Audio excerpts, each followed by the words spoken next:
एकांतवास, अपने ऊपर फोकस, अपने आत्मज्ञान पे, अपनी आत्मा पे फोकस, हमारी अपनी आत्मा के कल्याण के बारे में सोचना, विश्व कल्याण के बारे में सोचना। तो ये जो है हमारे को हमारे एकांतवास को बढ़ाना है हमें। जैसे-जैसे हम साइलेंट में रहेंगे, अकेले रहेंगे, तो हमारे अंदर जो है एक नई एनर्जी डेवलप होनी शुरू हो जाएगी, राइट? तभी बात करें जब कोई कोई प्रश्न पूछे, मतलब कोई इम्पोर्टेंट चीज़ हो तो ही उसको अटेंड करिए, फालतू की बातें हर बात करना ज़रूरी नहीं है। दूसरा है कि प्रश्न का आंसर तभी दे जब वो साधक के लिए बहुत ज़रूरी हो, राइट?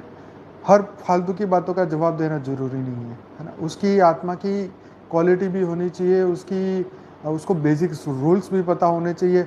मान लो किसी का बिलीफ ही नहीं है कि रीबर्थ होता है, और हम मरने की बात करें कि भाई मरने के बाद ये होता है, वो होता है, तो उसका क्या मतलब है?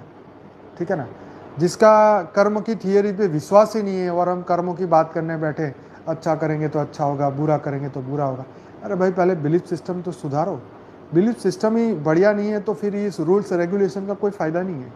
Law of Karma, theory of Karma, life after death, तो ये सब चीज़ें क्या है? ये चीज़ें रूल्स एंड रेगुलेशन है, राइट? तो रूल्स एंड रेगुलेशन जो हमारे बिलीफ को मजबूत बनाते हैं। मान लो हम सड़क पे जा रहे हैं, हमें नियम ही नहीं पता लेफ़्ट को चलाएं या राइट को चलाएं, मोबाइल कान में लगा के चलाएं या आंखों पे पट्टी बांध के गाड़ी चलाएं। जब हमें रूल्स ही पता नहीं है तो हम किस तरीके से गाड़ी को चला पाएंगे? और हमें रूल्स और रेगुलेशन का पता ही नहीं है कि जीवन, how to live a life, है ना, पीसफुल लाइफ, है ना? तो शांति से जीवन जीना मनुष्य को आता ही नहीं है। उसने अपने जीवन में पिता ने कितने लड़ाई झगड़े, मन मोटाव क्या क्या नहीं किया होगा, है ना?